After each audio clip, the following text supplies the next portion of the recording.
Now, how many of you have ever had this experience that you showed up at a talk or a presentation and within the first 20 minutes, you decided this wasn't the right kind of talk for you? But you were far too embarrassed to leave in the middle of the presentation because that would look offensive. So you suffered the entire afternoon. We don't want an experiential enactment of why life sucks happening right here. And once the speaker has said something that has offended you, you find it almost impossible to listen to the person anymore. How many of you know what I'm talking about, right? That is going to happen repeatedly during this presentation. Because you know how it is if you're sitting here saying, how could he have said that? I hate the fact that he said that. I wish I could argue with him. And then you're not really present to anything else. We have designed an exercise that goes like this. Right at the beginning of the session, you have to make eye contact with me for just a few seconds, and you have to yell with all the capacity for vociferousness at your command, Param, you don't know your ass from a hole in the ground. Because we have found that if you have successfully demolished the credibility of the speaker with a very emphatic statement like that, later on, when you're pissed off, it doesn't bother you. So, at the count of 3, with all the passion at your command, Param, you don't know your ass from a hole in the ground. Okay? In unison, everybody. 1, 2, 3, go! Param, you don't know your ass from a hole in the ground. You know what? People were smiling as they were saying that. And you know why? Because you haven't had enough history with me. I haven't pissed you off yet. You know? So robotic somnambulism is where you become a robot and you start sleepwalking through life. And I want to point to a few of the symptoms of robotic somnambulism in case you can recognize them in yourself. How many of you have this recurring experience? You wake up at about 7 in the morning, you get ready, you drive off to work. It takes about half an hour or 45 minutes to get to work, but by the time you get there, if I were to ask you, how did you get here? You would have no recollection of how you got here. How many of you can relate to that? Why? Osho talks about how there is perhaps a little robot sitting on your lap doing the driving for you. While you are planning your busy day ahead, occasionally someone like me who learned to drive in Mumbai, India, will cut you off on 71. In that instant, the robot is frustrated. He jumps out of your lap into the passenger seat, throws his hands up and says, I can't deal with this shit anymore. For a few minutes, you probably seize the steering wheel and you navigate yourself to safety. So you are probably driving for about 45 seconds. For the remainder of the time, the robot is actually doing the driving for you. Now, is that bad? Not particularly. I mean, looked at in one way, all the mechanical aspects of your life, your little robot takes care of you. But the downside to it is this. Who do you think ate your breakfast this morning? Your little robot ate it for you. Who do you think took your shower this morning? Your little robot took your shower for you. So we have arrived at the strange situation where a part of us becomes automatic and is on autopilot getting through the day. And we call this robotic somnambulism because without the conscious awareness of every moment, years of your life disappear just before your eyes. What does it take to snap out of that condition? The Zen solution is simple. Notice that you become a robot. Because in the very instant that you notice that you're a robot, you are no longer a robot. Like if I were to go through this in that same fashion, and I were to step back and say, what's going on here? I seem to have become a robot all of a sudden. In that instant, you are no longer a robot. You have come out of that state. You have awakened into a state of conscious awareness. So waking ourselves up several times a day appears to be the antidote to that. 10 times a day, ask myself, Param, am I really awake? Am I conscious? And often you will find that you're almost mechanically going through the motions of the day. And the routine is so stultifying. You look around and say, I think something's missing in my life, and that's love. I need to bring love into the picture, and depending upon which generation you belong to, you either sign up for Match.com or Tinder. Or both. You swipe right and you swipe left and you swipe right and left, and pretty soon you're out on dates. Folks, how many of you have experienced the ecstasy of love? You know that experience. And how many of you have come full circle to know the agony of love too? So you go through the whole cycle. And then so you start dating, you're happy, and then you fall into a very disappointed state. Why? Because there are certain basic things about love that we are never taught. One of the basic things about love, it is said, is that love and judgment never coexist. You can either love somebody or you can judge them. You can't do both. But since we don't know the basics, how many of you have been in a relationship where you tried to judge and improve the partner that you were with in the hope that they would become a better person? How many of you were the target of a major organizational improvement project from your partner who thought they would get you to become a better person? Neither of those work, right? Both of them are fated to failure. So you say, love sucks too. And I didn't think this was the way it was going to turn out. But then in your naivete, you look at your friends and they seem happy because all of us have a tendency to compare our insides with other people's outsides. Nobody goes around looking totally depressed. They look happy for the camera, like I am right now. But inside, you know how you're feeling, so you're thinking, wow, what went wrong? And then you see that the crucial differentiator is that they have kids. So you say, I will be happy when, everybody say tomorrow in unison, when will you be happy? Tomorrow when you have kids. So you say, once I have kids, I'm going to be happy. Folks, how many of you have actually met people who've told you they'll be happy when they retire? And isn't that hilarious? Because for 65 years, if happiness did not come to you, do you think on the 65th birthday, miraculously happiness is going to come and say, I'm here. Wake up. It's a beautiful day. No.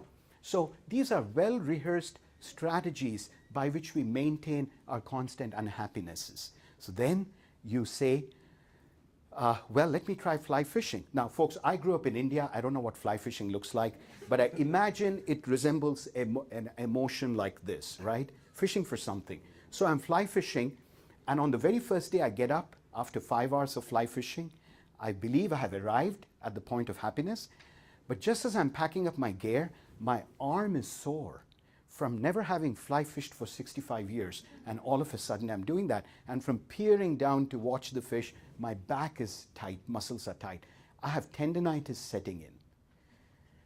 I look at kids, neighbors' kids from the kindergarten playing in the playground, and I say, life used to be so awesome, and I missed it all. And just as that happens, you're probably seized by a piercing pain in the chest, and you just drop dead of a heart attack as the EMS crew arrives to try to resuscitate you and give you CPR. So if you ever wanted to know why life sucks, that's the answer. What mindfulness tells you is, instead of being your chattering monkey, start seeing your chattering monkey. You make the subtle shift from being your chattering monkey, like saying you're a mean, unfair jerk, to saying, oh, my chattering monkey is saying he's a mean, unfair jerk. How many of you can feel the difference between the two? And that is a very subtle difference, but it creates an entirely different reality. The mystics will ask you to take on the place that reality is not just unknown, it is essentially unknowable. What we think is reality is just the interpretations and stories of our chattering monkey.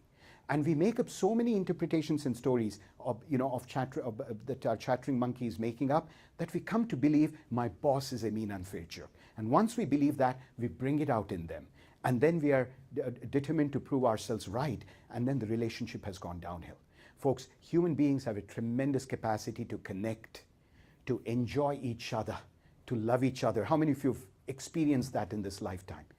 But why is it that we destroy our relationships? Because the automaticity of the chattering monkey starts creating interpretations and stories, and often enhances our levels of alienation from each other. And it goes on all the time. Mindfulness would say, step back. Instead of believing in your chattering monkey, start noticing the process. When your boss walks directly to her office without saying hello to you, you watch. This is what happened in the world of events. But my chattering monkey said, she is mean. Now my boss left for lunch without inviting me. My chattering monkey said, this is so unfair. You start becoming a witness or a watcher of your own thinking. Watcher of your thoughts. This is a theme that is common to so many of the Eastern wisdom traditions, whether you refer to Zen, Taoism, Sufism. Sufism talk about it as watcher on the hills. Imagine somebody who's on the top of the hill looking at everything that's happening in the valley. in a dispassionate, almost disinterested way. Osho also invokes the metaphor of the sky. So imagine you look out, you lift the blinds and peer into the sky, you will see a configuration of clouds in the sky. Those clouds, says Osho, are the thoughts in your head. 15 minutes later, those thoughts would have moved. A different set of clouds will be in place. If you can acquire the capacity to understand that what you're looking at is not you, it's just your thoughts, and your thoughts are like clouds in the sky, and they will float across the sky of your inner consciousness, you become a witness. Think about the time you were 5 years old. What do you think the clouds in your sky were about? Also known as your thoughts. What were your thoughts about when you were 5 years old? Mine was about, when will I get my next ice cream? When will I get to go out and play? I love toy buses. When will my daddy bring me a toy bus? These were the clouds in the sky, and that was my world. Now, if I dropped my ice cream cone, it was the functional equivalent of filing for bankruptcy when I'm 50 years old. I said, oh my God, and I'd be wailing like it's the worst disaster that has happened. But to gain perspective, you can't gain it from the same level. You have to gain it from a different level. In any situation, think about it this way, folks. Imagine you're lost in the forest.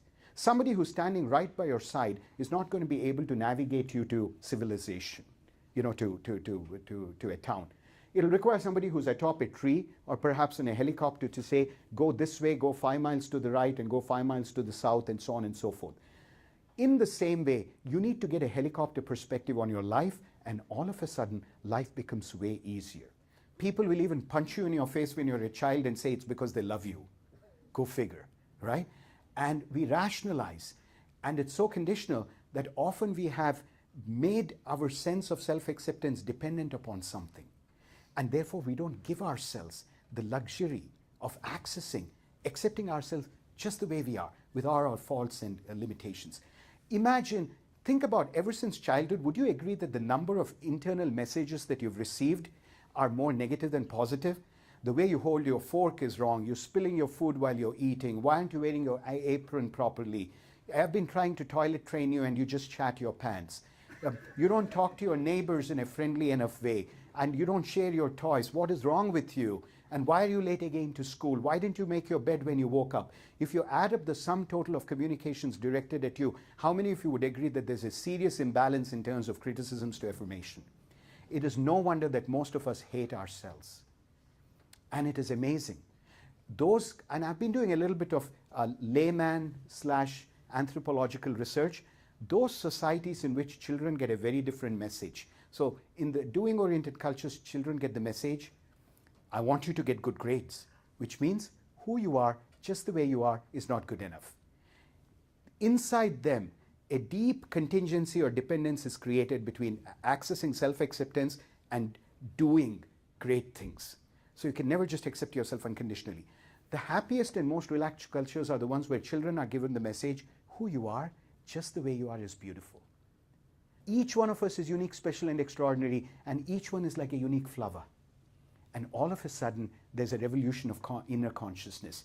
Then you know that somebody who is the grocery store, bags your groceries. There is no other human being like them on the whole planet. You will look at them through eyes of sacredness.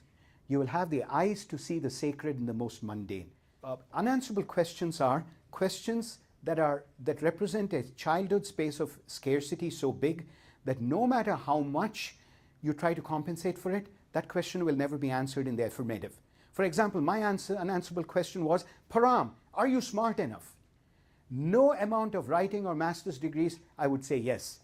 I would say yes, maybe. But then again, am I smart enough? That question could never be answered.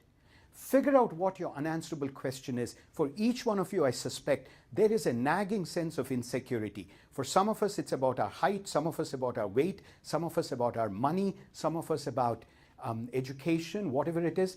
No amount of external assurance is going to leave you with a sense of equanimity, because it is essentially an unanswerable question. Am I smart enough? Am I smart enough? Am I smart enough? My entire life is an attempt to find an answer to this question, the ever elusive answer, to this unanswerable question. The tragedy of humanity is that we can feel each other's beings, but we can't see our own being. So the way it will usually go is I will come and deliver a class and I will find everybody is disengaged. I'm driving down 480, flicking boogers out of my car window. I pull into my driveway in Shaker Heights, and then I say, I wonder why they were so disengaged. Then I say, oh my goodness, I was disengaged. I was not aware of it. But when you have access to see your own being, in that moment, you also have with it the freedom to shift your being, moving it gracefully to different places. And it's a very subtle shift. None of your internal organs are being moved around. Your body doesn't even move, but you're coming from a different space within you. Now, this is a muscle that has to be exercised, because without exercise, it falls into desuetude like the human appendix. How do you exercise this muscle? How many of you know that in the next 3 weeks there will be a fierce argument that you're entangled in which you know that you're right, and so does the person arguing with you? That's a God-given opportunity, to experience and try out the muscle called shift in being. Right in the middle of that ferocious fierce argument, stop and say, you know what? I want to confess to you that I've not been listening to you for the last 15 minutes. I've just been manufacturing counter arguments. So I'm going to stay quiet for 15 minutes while you bathe me with your arguments. Let me just take them all in, and I'll try to recreate what you're communicating back to you so that you know that I have understood you. And you take to do that time. How many of you would agree that the trajectory of that conversation would have been changed drastically the moment you take that posture? That's where you've shifted your being. Now help me with words, folks. Who was I being when I was just arguing and making counter arguments? How would you describe my being? Give me words and phrases, adjectives. Defensive. Argumentative. Being right. Insecure, closed, right? And when I shift my being, how would you describe this realm of receptivity that has now suddenly opened up? Understanding. Open. Compassionate, empathic, humble, not committed to being right, or making the other person wrong. There's a shift, and that shift is so subtle. Imagine the most important results that we are seeking in life can be produced by subtle adjustments of our inner consciousness. Like, for example, you go to a place like Mumbai, which is, India's business and national capital. They're probably more Western in their thinking than maybe Iowa City or Akron. It's not about the East or the West. It's about a fundamental paradigm. And I want to lay before you this explicit paradigm. This paradigm is something that you're being hypnotized into from the time you're born in modern industrial consumption-oriented societies. So I'm going to show you what you've been hypnotized into. It's a way of thinking. So first, invoke the 3 dimensions of having, things that you can possess, doing, things that you can actually do, and being who you are. So let's invoke these 3 domains. The way you're normally trained to think is you need to have. What do you need to have? Money. Why do you need to have money? In order to do what you most want to do. What is that? Vacation in Paris. Why? In order to be happy. So think about it this way. I need to have money in order to do what I want to do, vacation in Paris, in order to be happy. It's a have, do, be sequence that is the fundamental building blocks of this paradigm. But folks, I want you to raise your hand one more time if you agree with a statement that I'll be making just now. Although you've been told that you need to have money in order to do what you most want to do, vacation in Paris, in order to be happy, how many of you would agree that you could be miserable in a 5-star hotel in Paris and joyously vacuuming your basement in Beria? Or try this on. How many of you would agree that you could be miserable in a 5-star hotel in Milan and joyously picking up your doggy stinky poop in Strongsville? If you can come to that level of awareness, that is the most important awareness that forms the foundation of what you would call a real education. You have awakened to the idea that being happy is not dependent on what you do and what you have. You have awakened to the idea that you could be miserable in a five-star hotel in Paris and you could be joyously walking your dog in Strongsville. You are now no longer controlled by external factors. You have become a fully autonomous human being capable of experiencing the power, the inner power of your own bliss. And that's when it's no longer happiness. When your sense of the emotion that you're feeling is not dependent on something outside, you have crossed the bridge from happiness to bliss. Because happiness is where there has to be a reason. And when we find those reasons, we make ourselves very vulnerable. Imagine if I'm happy because I'm driving a cool car. If I total the car, what happens to my level of happiness? It's also totaled. Now, some people say, you know what, you need to be, health is very important for happiness. How many of us have been told that or believe that? Osho cautions you against that, because there will be a time where I will lose my health. And if I lose my health, if I have hypnotized myself to believe that health is necessary for happiness, I have also destroyed my happiness at the same time. Osho awakens us to a form of bliss where it's not dependent on anything outside. Well, if you have to make it dependent on one thing, he says, make it dependent on the beauty of your breath, called the life energy or life force prana, going in, coming out. Just be grateful you're breathing. You can make it dependent on that safely, because when you stop breathing, who gives a rat's ass what you made it dependent on?